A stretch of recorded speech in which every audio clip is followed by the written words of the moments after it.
کتاب لا ریب فیہ آمنت باللہ وصدق اللہ العلی العظیم وبلغنا رسولہ النبی الامین المبین الکریم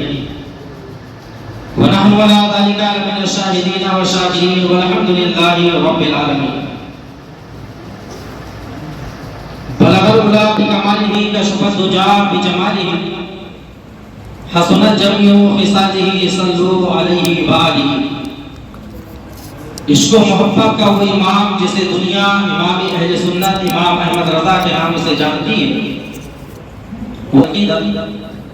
مخبر صادق پیغمبر اسلام جناب احمد مصطفیٰ محمد مصطفیٰ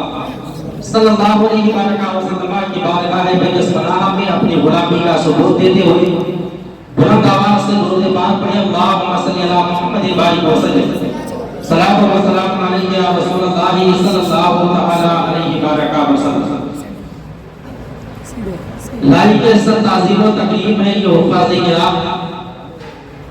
اور ان کے وہ والدین لائق عزت تعظیم و تکریم اور لائق مبارکباد ہے۔ سب سے زیادہ اگر کوئی مبارکباد کا اور تعظیم و توقیر کا اگر مستحق ہے تو وہ عزت مآب عالی جناب حضرت العلامہ حضرت علامہ مولانا عبد المجید صاحب منتظم سنی دعوت اسلامی، وہ سب سے زیادہ اس بات کے حقدار ہیں کہ ہم ان بچوں کے والدین کو مبارکباد نہ دے کر ہم اس قوم کے مخیر کو مبارکباد پیش کریں جسے عبد المجید علی کی کہا جاتا ہے، اس لیے کہ آپ اپنے بچوں کا داخلہ مدرسے میں کرا تو دیا ہے، لیکن پھر کرانے کے بعد میں آپ اگر اپنے بچوں کو اسکول میں پڑھاتے ہو تو آپ کو بخوبی اندازہ ہوگا کہ ایک بچے کو پڑھانے میں خرچہ کیا آتا ہے۔ یہاں کم داموں میں آپ کا بچہ حافظ قرآن بن کے نکل رہا ہے تو اس کے مبارکباد کے لائق آپ نہیں ہیں، بلکہ اس کے مبارکباد کے لائق وہ بندہ ہے جسے آپ مولانا عبد المجید علی کے نام سے جانتے ہیں۔ کیوں؟ کیونکہ آپ ان سے پوچھیں اور ان کے دل سے آپ پوچھیں تو یقیناً ان کے دل سے یہ صدا نکلے گی، میں نے ان ایک بچوں کے خوراک کے لیے اپنے خون جگر کو پیش کیا۔ تو لائق مبارکباد ہے مولانا عبد المجید علی صاحب کے بلا کہ ان بچوں نے آج یہاں پہ قرآن پاک حفظ کیا ہے، اور قرآن پاک حفظ کرنے کے بعد میں جب اللہ تبارک و تعالیٰ کا کوئی بندہ اس کی کتاب قرآن کا حافظ بن جاتا ہے تو میرے مصطفیٰ علیہ السلام ارشاد فرماتے ہیں کہ پھر اس بندے کا مقام و مرتبہ اتنا رفع و اعلیٰ ہو جاتا ہے کہ وہ لوگ جن پر جہنم واجب ہو چکی ہوتی ہے وہ حفاظ کرام اور وہ حافظ اللہ تبارک و تعالیٰ کی دی ہوئی طاقت سے جن پر جہنم واجب ہو چکی ہے انہیں جہنم سے نکال کر جنت میں داخل فرما دیتا ہے۔ قاری صاحب تھوڑا ان کو کم کرو، ان کو زیادہ ہے۔ یہ مقام و مرتبہ ایک حافظ کا اللہ نے عطا فرمایا ہے۔ دنیا کا انسان وہ دنیا کے انسانوں کی لکھی ہوئی کتاب پڑھتا ہے، لیکن مدرسے کے اسٹوڈنٹ واحد وہ انسان ہے جو دنیا کی لکھی ہوئی دنیا کے انسان کی کتاب نہیں پڑھتے، بلکہ رب تبارک و تعالیٰ کی بارگاہ سے آیا ہوا قرآن اس کے رسول کے زبان سے نکلی ہوئی حدیث مبارکہ پڑھا کرتے ہیں۔ اور قرآن ہے کیا، میں مختصر انداز میں آپ کو سمجھاتا چلوں کہ قرآن کہتے کسے ہیں۔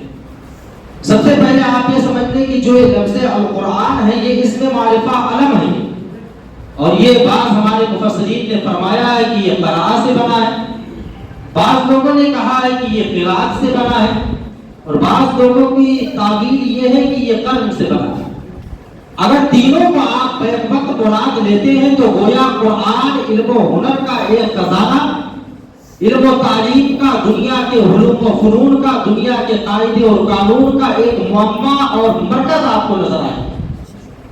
اور قرآن کے بارے میں اپنے خیالات تو ہے، جب رام چندر آریہ نے حضور صدر الافاضل سے کہا تھا کہ ہمیں آپ کے قرآن کے 18 سپارے زبانی یاد ہو چکے ہیں، تو علامہ صدر الافاضل علیہ الرحمہ نے فرمایا کہ یہ تو میرے قرآن کا کمال ہے، میرے قرآن کا یہ کمال اور میرے قرآن کی یہ خوبی ہے کہ اپنے تو اپنے میرا قرآن دشمنوں کے دلوں میں بھی چلا جاتا ہے۔ اس نے پھر کہا آپ یہ بتائیں میرے ویدوں کے آپ کو کتنے علم حاصل ہے؟ تو حضور صدر الافاضل علیہ الرحمہ فرماتے ہیں کہ تمہارے وید کی یہ بدنصیبی ہے کہ وہ اپنے تو اپنے ہیں، غیر تو غیر ہے، وہ اپنے کے دلوں میں بھی داخل نہیں ہوتا۔ یہ قرآن کی باکمال اور قرآن کی خصوصیت ہے۔ محترم ناظرین، تو قرآن کے بارے میں اگر ہم اقوام عالم کا جائزہ لیں کہ قوم کے لوگوں نے اور بڑے بڑے وہ لوگ جو علم و ہنر کے مالک تھے، علم و ہنر کا جن کو ملکہ تھا، آج کا انسان اگر قرآن پہ اعتراض کر رہا ہے، آج کا اگر 2 ٹکے کا انسان کوئی کہہ رہا ہے کہ قرآن کی یہ صورت مٹا دینی چاہیے، قرآن کی فلاں آیت میں ایسا لکھا ہوا ہے، اس میں آپ کو پریشان ہونے کی ضرورت نہیں ہے،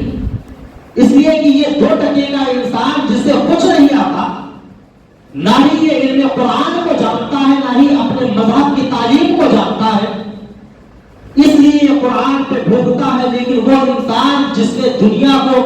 ایک نئی سوچ اور نئی تحقیق دی تھی، جس نے دنیا کو ایک نیا فلسفہ پڑھایا تھا، جسے جارج برنارڈ شاہ کہا جاتا ہے، اس نے کہا تھا کہ جب میں نے قرآن کو پڑھا تو میں نے پایا کہ دنیا کے تمام مسائل کا حل اس پاک قرآن کے اندر موجود ہے۔ اب ہم اس جاہل کی بات مانیں یا اس پڑھے لکھے انسان کی بات مانیں؟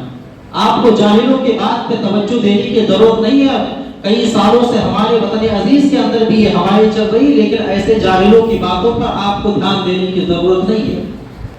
وہ نیپولین بوناپارٹ کہتا ہے، جو فرانس کا ایک راشٹرپتی تھا، اس نے کہا کہ جب میں نے قرآن کو پڑھا تو میں نے پایا the Quran is the best book of the world,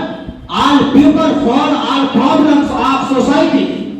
اس نے کہا جب میں نے قرآن کو پڑھا تو میں نے پایا قرآن واحد ہے تمام سوسائٹی اور تمام لوگوں کے مسائل کا اگر حل واقعی قرآن دنیا کے اندر کوئی ہے تو کہیں اور نہیں بلکہ وہ قرآن کے اندر موجود ہے۔ تو آپ بتاؤ ہم اس پڑھے لکھے انسان کی بات مانیں گے یا اس جاہل کی بات مانیں گے؟ اس جاہل کو اس کے سوا اور بچا ہی نہیں ہے کہ قرآن پہ بھوکے، مسلمانوں پہ بھوکے، نہ ہی اس نے دنیا کو کوئی نئی سوچ دی ہے، نہ ہی نئی تحقیق دی ہے، بس آئے دن خرافات نفرتوں کے بازار گرم کرتا ہوا انسان نظر آتا ہے۔ تو آپ کو گھبرانے کی ضرورت نہیں ہے۔ میں نے جس آیت کریمہ کی تلاوت کرنے کا شرف حاصل کیا، اللہ اس قرآن میں فرماتا ہے ذالک الکتاب لا ریب فیہ، کہ قرآن پاک وہ کتاب ہے جس میں شک و شبہ کی کوئی گنجائش موجود نہیں۔ اب اگر میں یہاں پہ نحوی تشریح کروں تو وقت زیادہ نکل جائے گا، مجھے اپنے ٹائم کا خیال ہے۔ السلام علیکم یا رسول اللہ صلی اللہ علیہ وآلہ وسلم۔ تو میں نے جس آیت کریمہ کی تلاوت کرنے کا شرف حاصل کیا ہے، اللہ تبارک و تعالیٰ اس قرآن کے اندر فرماتا ہے کہ دنیا کی واحد کتاب ہے جو جس کے پڑھتے ہی پہلے ہی متنبہ اور آگاہ کر دیا گیا ہے کہ قرآن پڑھ رہے ہو پڑھو، لیکن اس میں شک کی کوئی گنجائش موجود نہیں ہے۔ اور پھر اللہ تبارک و تعالیٰ کا وہ لا ریب چیلنج آج بھی موجود ہے کہ اگر تمہیں قرآن کے ایک زیر اور زبر پر شک ہے تو لاؤ ایسی کوئی کتاب جو قرآن کے ایک آیت کے مد مقابل ہو، لیکن دنیا آج بھی اس چیلنج کو قبول کرنے سے قاصر نظر آتی ہے۔ اللہ تبارک و تعالیٰ قرآن میں فرماتا یہ وہ کتاب ہے۔ اب یہاں پہ اگر دیکھا جائے تو ان طلباء کے لیے ذالکہ کا لفظ استعمال کیا گیا، وجہ کیا تھی؟ حالانکہ کتاب تو قریب ہے اور ذالکہ اس میں اشارہ یہ بعید کے لیے استعمال ہوتا ہے، وجہ کیا ہے؟ تو ہمارے مفسرین التفسیر بإعراب تنذیر کے اندر فرماتے ہیں کہ اس کی وجہ یہ ہے کہ ذالکہ سے مراد اللہ تبارک و تعالیٰ نے وہ کتاب لی ہے جس کتاب کا وعدہ اللہ تبارک و تعالیٰ کتب سابقہ میں فرما چکا تھا، اور اللہ نے اپنے انبیاء سے کہا تھا کہ آخری زمانے میں ایک ایسی کتاب بھیجوں گا جس کتاب کے اندر اتنے ضخیم مسائل ہوں گے۔ جب اللہ تبارک و تعالیٰ نے حضرت موسیٰ نبینا علیہ السلام کو کوہ طور پر بلایا، اور کوہ طور پر بلانے کے بعد میں جب اللہ تبارک و تعالیٰ نے موسیٰ کو توریت عطا فرمائی، حضرت موسیٰ علیہ السلام نے اس کتاب کو دیکھا۔ آپ دیکھتے ہیں کہ توریت جو ہے 1000 سورتوں پر مشتمل ہے اور ہر سورت 1000 آیتوں پر مشتمل ہے۔ آپ نے توریت کو دیکھا اور دیکھ کر کے بارگاہ ربی میں عرض کیا، میرے مالک و مولا یہ بتا دے یہ اتنی ضخیم کتاب ہے، یہ اتنی بڑی کتاب ہے، सकेगी। अल्लाह तबारक व तआला इरशाद फरमाता है, ऐ मेरे करीम तुम घबरा गए, तुमने ये किताब देख ली तो तुम परेशान हो गए। अरे आखिरी जमाने में एक पैगंबर मबूस होगा जिसका नाम मोहम्मद रसूलुल्लाह होगा। मैं उस नबी पर ऐसा कुरान नाज़िल करूंगा, ऐसी किताब में नाज़िल करूंगा कि वो किताब ये तौरेत तो क्या है, इससे भी ज्यादा सकीम और मुश्किल होगी। हज़रत मूसा अलैहिस्सलाम अर्ज़ करते हैं, ए बारे इलाहा ये तो बता दे आखिर वो उस किताब को उसकी उम्मत मोहम्मद की कैसे पढ़ेगी। अल्लाह तबारक व तआला इरशाद फरमाता है, ऐ मेरे करीम पैगंबर अब तुमने पूछा है तो तुम्हारा मर्तबा मेरी बारगाह में है, मैं तुम्हें बता देता हूँ उस किताब को मैं इतना आसान बना दूंगा, इतना आसान बना दूंगा कि मेरे नबी का हर एक उम्मती, बल्कि हर एक उम्मती नहीं बल्कि उम्मती का हर एक बच्चा उस कुरान को अपने सीने में बसा लेगा, उस कुरान को अपने सीने में याद कर लेगा। यही तो कुरान का मौजज़ा है। आप दुनिया के किसी भी धर्म की किताब को उठा करके देखें, वो कोई किताब ऐसी नहीं है जिसके मानने वाले उस किताब को याद किए हो। वाहिद कुरान ऐसी किताब है, आप अगर कुरान को उठा करके देखें, कुरान के मानने वालों को उठा करके देखें तो दुनिया के अंदर आपको वाहिद किताब मिलेगी कि कुरान के मानने वाले न सिर्फ कुरान को पढ़ते हैं बल्कि कुरान के मानने वालों के छोटे छोटे बच्चे भी अपने सीनों के अंदर ये 30 सितारे लिए हुए दौड़ते नजर आते हैं और दुनिया को कहते नजर आते हैं, यही है आरज़ू तालीम कुरान हो जाए, हर एक परचम से ऊंचा परचम इस्लाम हो जाए।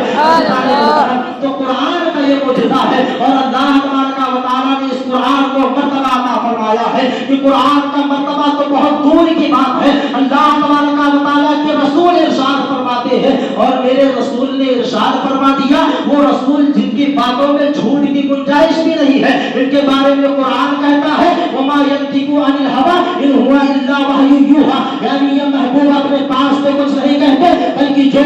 कुछ भी कहते हैं वो तमाम के तमाम रब तबारक व तआला की बातें हुआ करती है। वो मेरा मुस्तफा इरशाद फरमाता है और हमारा ईमान और अकीदा ये है कि जमीन अपनी जगह से ढल सकती है, आसमान अपनी जगह से हिल सकता है, इस सूरज लपेटा जा सकता है, इस चांद की चांदनी बेनूर की जा सकती है, आसमान के सितारे तोड़े जा सकते हैं, लेकिन मेरे नबी ने जो फरमा दिया है वो चाहे आज हो चाहे आज से 100 साल बाद हो, लेकिन मेरे मुस्तफा ने जो फरमाया है वो होकर के रहेगा। मेरे मुस्तफा अलैहिस्सलाम के बारगाह में एक सहाबी हाजिर होते हैं और वो सहाबी हाफिज़ कुरान थे, दौड़ते दौड़ते आते हैं, अर्ज़ करते हैं या रसूल अल्लाह एक सवाल लेकर के आया हूँ। मेरे मुस्तफा इरशाद फरमाते हैं, ऐ मेरे सहाबी बताओ क्या सवाल है। उन्होंने अर्ज़ किया या रसूल अल्लाह मैंने कुरान को हिफ्ज़ कर लिया है, अब आप बताएं कि जिसने कुरान को हिफ्ज़ किया है उसके लिए अल्लाह ने इनाम इकराम क्या रखा है। अब मेरा मुस्तफा इरशाद फरमाता है, मेरे नबी ने अपने लम्हाए मुबारका को जुम्बिश दी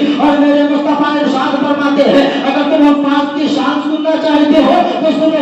वो हुफ़ाज़े किराम जिन्होंने अपने सीने में कुरान को बसाया है। जब कल क़यामत का दिन होगा, नफ्सी नफ्सी का आलम होगा, कोई किसी का पुरसा में हाल ना होगा, वो क़यामत का दिन जिसके देख करके और जिसको सुन करके हर अहले ईमान का कलेजा कांप उठता है। जिस दिन ना बाप बेटे के काम आएगा, ना ही बेटा बाप के काम आएगा, ना ही माँ बेटी के काम आएगी, ना ही बेटी माँ के काम आएगी, ना ही मैं आपके काम आऊंगा, ना ही आप मेरे काम आएंगे। मैं आपसे दूर भागूंगा, आप मुझसे दूर भागेंगे। मेरे मुस्तफा फरमाते हैं जब नफ्सी नफ्सी का आलम होगा, रब तबारक व तआला के हुफ़ाज़ लाए जाएंगे। अल्लाह फरमाएगा ऐ मेरे हुफ़ाज़ तुमने दुनिया में मेरे कुरान को याद किया है, अच्छा अब तुम्हें इनाम किया दिया जाएगा। मेरे आका इरशाद फरमाते हैं, अल्लाह इरशाद फरमाएगा ऐ मेरे दुनिया में याद करने वाले, ऐ मेरे दुनिया में मेरे हाफिज़ कुरान को याद करने वाले सुन ले, तो कुरान को पढ़ता चला जा और जन्नत की सीढ़ियों को तय करते चला जा। अब हमारे मुफस्सिरीन फरमाते हैं कि क़यामत से लेकर के जन्नत तक जितनी सीढ़ियां होंगी उन सीढ़ियों की तादाद जो है वो 6066 होगी और कुरान में आयतें भी इतनी है, यानी एक एक आयत पढ़ता जाएगा, जन्नत की एक एक सीढ़ी को तय करता चला जाएगा। अज़ीज़ान मुहतरम ये हुफ़ाज़े किराम की शान है। और फिर मेरे मुस्तफा आगे इरशाद फरमाते हैं कि वो सारी सीढ़ियों को तय कर लेगा। कुरान की आखिरी आयत पढ़ेगा, मिनल जिन्नति वन्नास। जब कुरान की इस आखिरी आयत पे पहुंचेगा, अब जन्नत सिर्फ 10 कदम दूर रहेगी। अल्लाह फरमाएगा, ऐ मेरे कुरान के हाफिज ठहर जा। अब कुरान का हाफिज जो है वो घबराएगा, आखिर क्या बात क्या हुई है, मैं इतना तो तय करके आ गया हूँ, अब 10 कदम जन्नत बाकी है, आखिर मुझे रोका क्यों जा रहा है। अल्लाह फरमाएगा, मेरे बंदे घबरा मत, मैं तुझे इसलिए नहीं रोक रहा कि मैं तुझे जन्नत में जाने नहीं दूंगा। अरे तूने किसी आम किताब का हिफ्ज नहीं किया है, तूने किसी आम किताब को याद नहीं किया है, तूने मेरे कुरान को याद किया है। अभी तो तूने कुरान की तिलावत की है, अब मेरे फरिश्ते तेरा इस्तिग़फ़ार करेंगे। अल्लाह फरिश्तों से फरमाएगा, ऐ मेरे फरिश्तों खड़े हो जाओ, इसके चारों तरफ खड़े हो जाओ। और हाफिज से फरमाएगा, तुम बीच में चलता जा, ये मेरे फरिश्ते तुझ पर दुरूद व सलाम भेजते जाएंगे। इस तरह एक हाफिज का इस्तिग़फ़ार किया जाएगा। अब जब हाफिज जन्नत में पहुंचने वाला होगा, जन्नत में कदम रखने वाला होगा, अल्लाह फरमाएगा, ठहर जा बंदे, जल्दी क्या है। हाफिज फिर घबराएगा, आखिर बात क्या है। अल्लाह तबारक व तआला इरशाद फरमाएगा, ऐ मेरे बंदे, बात कुछ नहीं है, तूने मेरे कुरान का हिफ्ज किया है, अभी तक तूने कुरान की सूरतें पढ़ी है, अभी तक फरिश्तों ने दुरूद व सलाम किया है। ऐ मेरे बंदे, तूने मेरे कुरान को याद किया है, अब फरिश्ते दुरूद नहीं पढ़ेंगे, बल्कि मैं तेरा पैदा करने वाला खुद तुझ पर दुरूद व सलाम पढ़ दूंगा। अज़ीज़ान मोहतरम, यानी अल्लाह तबारक व तआला खुद दुरूद व सलाम पढ़ेगा। और दुरूद व सलाम पढ़ने के बाद में जब जन्नती जन्नत में हाफिज दाखिल हो जाएगा, अल्लाह तबारक व तआला फिर इरशाद फरमाएगा, ऐ मेरे कुरान के याद करने वाले, अब जरा जन्नत की खिड़कियों को खोल। जब जन्नत की खिड़कियों को खोला जाएगा, अल्लाह फरमाएगा, ये कुरान के हाफिज जन्नत की खिड़कियों से नीचे झांक। जब वो कुरान का हाफिज जन्नत की खिड़कियों से नीचे झांकेगा,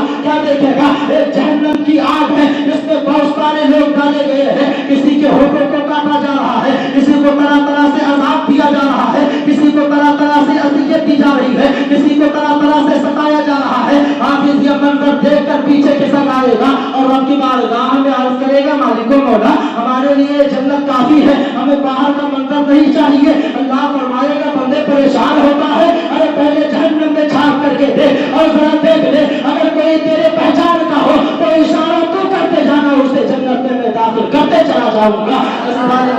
यह हुफ़ाज़ किराम की शान है। आज अगर कोई दुनिया का इंसान देखता है, तालिबान उलूम नबविया को देखा, तो एक बात आप याद रखो, ये तालिबान उलूम नबविया जरूर है, ये अल्लाह के रसूल के मेहमान जरूर है, लेकिन है तो बच्चे, इनकी बचकानी हरकतें वही रहेंगी। तो आप इससे वाबैला मत पचाया करो कि आपके बच्चे ऐसा करते हैं, आपके बच्चे वैसा है, बच्चे बच्चे हुआ करते हैं, आखिर कुछ भी हो, लेकिन इनका मर्तबा और मकाम क्या है। मेरे मुस्तफा इरशाद फरमाते हैं कि एक आलिम या मुतालिब जब किसी कब्रिस्तान से गुजर जाता है, अल्लाह 40 दिन तक उस कब्रिस्तान से अज़ाब को हटा दिया करता है। इन हुफ़ाज़े किराम की शान ये है। तो मैंने जैसा कि पहले कहा था, वक्त ज्यादा हो रहा है, इसलिए मैं अपनी गुफ्तगू को अब खत्म करना चाहूंगा। लाइक मुबारकबाद है इनके वालिदैन, और उससे ज्यादा लाइक मुबारकबाद हमारे हजरत अल्लामा मौलाना इज़्ज़त आब अब्दुल मजीद अलीमी साहब किबला है, जिन्होंने इन बच्चों के पीछे मेहनत की, इन बच्चों के पीछे जो है अपनी कोशिशों को सर्व किया, और इन्होंने अपना खून जिगर दे करके आज अपने इस मदरसे से इन्होंने 4 हुफ़ाज़ को निकाला है। इंशाअल्लाह एक दिन आएगा जब ये जामिया इस्लाम और सुन्नियत का मरकज बनके इस पूरे की ज़मीन पे उभरेगा, और इस जामिया का ये पैगाम होगा, यही है आरज़ू तालीम कुरान आम हो जाए, हर एक परचम से ऊंचा परचम इस्लाम हो जाए। आप ना ही हजरत को कुछ देते हैं, ना ही इन बच्चों को आप कुछ दे सकते हैं, लेकिन याद रखें एक उस्ताद का मकाम क्या होता है। हमारे बुजुर्ग फरमाते हैं, आप अगर ये समझे कि हमने उस्ताद को एक जोड़ा दे करके अपनी जिम्मेदारी पूरी कर दी है, तो हमारे बुजुर्ग फरमाते हैं एक शागिर्द अगर अपने खाल को उतारे और खाल को उतार कर अगर अपने उस्ताद के लिए जूता पहना दे, जूता बनवा के उसे अपने खाल की पहना दे, हमारे बुजुर्ग फरमाते हैं फिर भी वो एक शागिर्द अपने उस उस्ताद का हक अदा नहीं कर सकता है जो उस्ताद ने एहसान इन शागिर्दों पे किया है। तो आज़िज़ान मिल्लत इस्लामिया, आप तमाम हज़रात से गुजारिश है, दीन इस्लाम पर कायम रहिए, कुरान की तालीमात को आम कीजिए, और जैसा कि नेपोलियन बोनापार्ट ने कहा था कि दुनिया की बेस्ट किताब, दुनिया की सबसे पावरफुल किताब, दुनिया की सबसे नूर वाली किताब, दुनिया से ज़ुल्मतों को दूर करने वाली किताब, द ऑल बेस्ट किताबों में अगर सबसे बेहतर कोई کوئی کتاب ہے تو کوئی اور نہیں بلکہ وہ قرآن پاک ہے. اس قرآن پاک کی تعلیم کو عام کیجیے. اللہ کی بارگاہ میں دعا ہے اللہ ہم سب کو اہدنا الصراط المستقیم پر چلنے کی توفیق عطا فرمائے اور ہم تمام مومنین کو اپنے علماء کی, اپنے حفاظ کی, اپنے تنظیموں کی قدر کرنے کی توفیق عطا فرمائے. استغفر اللہ ربی من کل ذنب واتوب الیہ. السلام علیکم ورحمۃ اللہ تعالی وبرکاتہ.